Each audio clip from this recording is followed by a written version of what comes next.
Hi guys, and welcome back to One on One with Frank Pinson. We have the main man right here, Coach Jon Pardee. How are you, sir? Good. How you doing? Thank you for coming. My pleasure. So let's jump right into this thing. So where and what is it that you coach?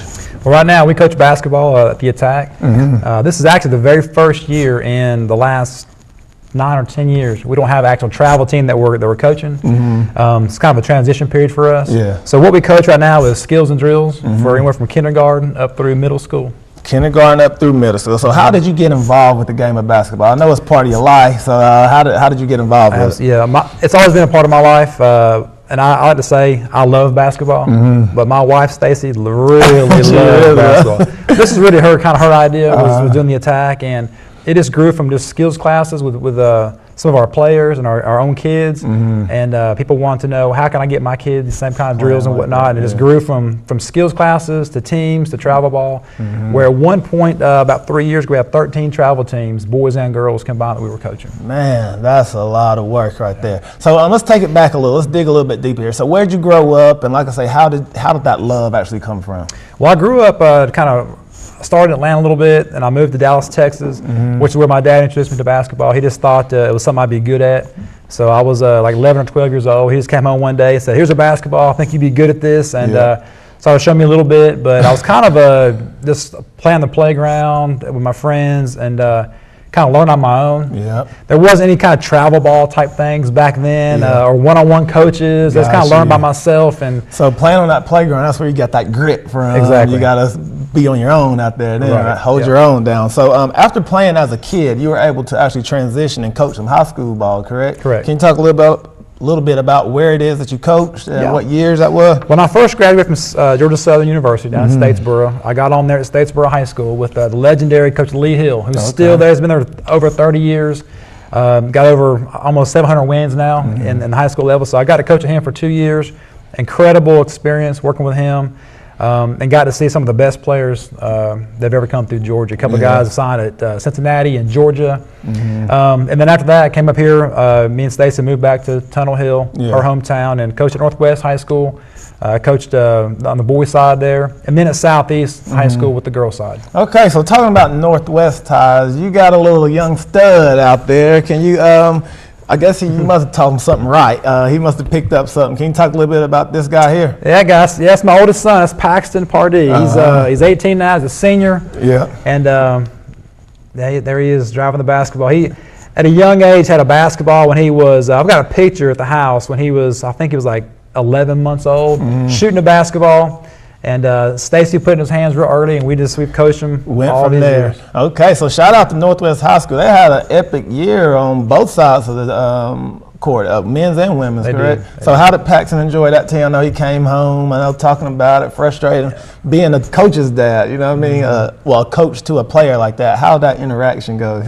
Well, I think for any parent and child, whether it's no matter what the parents know or what their level was, it comes a point in time where they've heard your voice too much, enough, and they don't kind of tune you out. I think with Pax and my youngest son Cooper, who's a freshman at Northwest, they're kind of to the point a little bit where they've heard me and my wife's voice so much that we don't coach them an awful lot. They've heard what we got to say for many years, so it was just more of encouraging, Gotcha. We love to watch those guys play, so we kind of just encourage them. So they know what you say before you're going to say it. Exactly right. That's good parenting right there. That's good parenting. So being a coach, back in the early 90s and 2000s, can you talk, I know you've seen a lot of players in this area. Can you kind of talk about the difference of how the game has either changed from then to how it is now? When I first got up here back in '99 maybe, the run of talent was incredible. I mean, you've had Murray County, Dalton, Southeast, Northwest, Ringo was just loaded with good players and good teams, and Rome. It was just the region was so stacked. It seems like about 03, 04, maybe the overall talent levels dropped off, where you've got a few good players here and there, but the teams being loaded with players for whatever reason has not really been the same. Yeah, and I'm thinking if it's spreading out from different schools, or since the city has grown, you have different schools now, and the placement, people spreading out. But I don't know about that, but we'll talk a little bit more about that. So let's get back to the Attack. What all is it that you guys offer to the community? Right now we offer skills and drills classes from 4 o'clock to 5 o'clock every Wednesday with the Varnell City Gym. That's first grade through third or fourth grade. Some kindergartners, depending upon if they're ready to be in a group environment and they can listen and pay attention. Just depends on that individual. And then 5 to 6, we have a little bit older. It's fourth up to through middle school. Yes. So we have it's a skills and drills. We work on all of our ball handling, dribble drills. Then we'll work on individual moves, and then we'll scrimmage toward the very end. Scrimmage toward the very end. Okay, so looking at these pictures here, so parents can kind of get a eye of what it is that you guys do. Can we look at the pictures here and two-hand ball dribbling? Can you talk a little bit about that and these pictures here? Those bring back some memories. Yeah, on the far left, the top and bottom on the left, that's Paxton. And on the right, that's Cooper, on top and bottom. Yeah, we work on a lot of times. It's not just with one ball. We work with two balls. Just all kind of dribble drills. Yeah. Absolutely. I think that no matter what position you play in basketball, if you can handle the basketball, there's a spot for you on the floor. That is right. That is right. So as well as the teams, I know you said you're in a transition period, but I think I went up against this team right here. Yeah. These were some studs as well. Can you talk a little bit about your teams? Absolutely. Yeah. This is looks like that was a group that this year is a 7th grade bunch. Had a lot of success with that group. This year's 8th grade bunch had a lot of success with them too. But again, there's 2 of about 13 teams that we have coached in the past. And they're doing a lot of great things at their middle school level, and then look for big things for them at the high school level. That is. So can you talk about the culture of your program? Will kids be scared when they come in? Or say I'm a parent of a 5-year-old or a person being introduced to the game of basketball. Can you talk about that culture of your program? Sure. We try to be very encouraging when they first get there. And if somebody's brand new to the attack or even to the game of basketball, they could be a little bit intimidated when they see all the kids that are doing all these drills and doing them well. We just try to encourage them, but look, it didn't happen overnight. Some of these kids have been coming for months and years even, so they've been working on these, and you can get there too. Just a matter of hard work and dedication and keep on coming back. It only takes just maybe a time or two, and they'll get over that nervousness. Yes, that's it. Okay. So how can parents contact you if they're interested in signing their kids up? Well, they can go to Facebook and look up Stacy Pardee. They can look up the attack. A lot of times my wife and I would just text people. They'll text us. We don't do a lot of advertising. It's mostly just word of mouth. You know, people will hear about the program and wonder how so-and-so's kids have been doing good, and they'll say, well, how call Stacy or John, and we'll get them involved. Okay. So like I say, how I remember, like I said, I first came home and I was coaching as well, and I sat down. I think we were playing against Northwest, and all these little kids just came out dribbling that boom, boom, boom, boom. And I was like, what in the world is that? Is that the beginning of the program? Well, that was actually kind of more in the middle.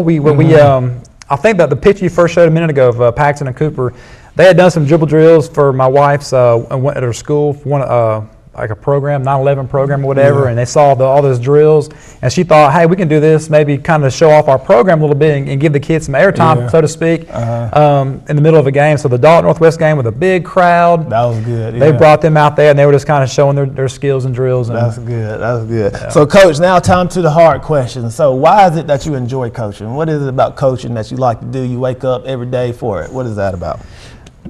Well, coaching, you get to see people grow and change and impact somebody's life. And I know I was given so much from my coaches and my parents and those who affected me. I know that coaching has a lasting impact on people's lives, and not just through basketball, but coaching through life and trying to be better people and how to grow.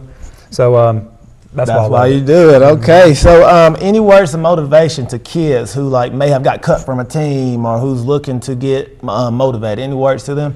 Sure. I mean, people are going to fail in life. That's part of life is not succeeding. But if you really want something, you got to keep going. Roadblocks are put up to see how bad you want something. So anytime you don't quite get a job or make a team or whatever, it's there to see how bad you want something. If you really want something bad enough, you'll find a way. And my encouragement is just to keep on going, keep on working, and make your dreams come true. Oh, man, that's good stuff right there. Coach, appreciate you coming on. Thank you for having me. Before you get out of here, NCAA pick, who you got? I got to go right now with North Carolina just because of the quality of depth at the big man position. That is, and because my cousin's on there, Theo Pinson. Check him out. All right. So, Coach, once again, thank you. Thank you. All right. So, guys, don't go anywhere. We'll be right back with our next guest.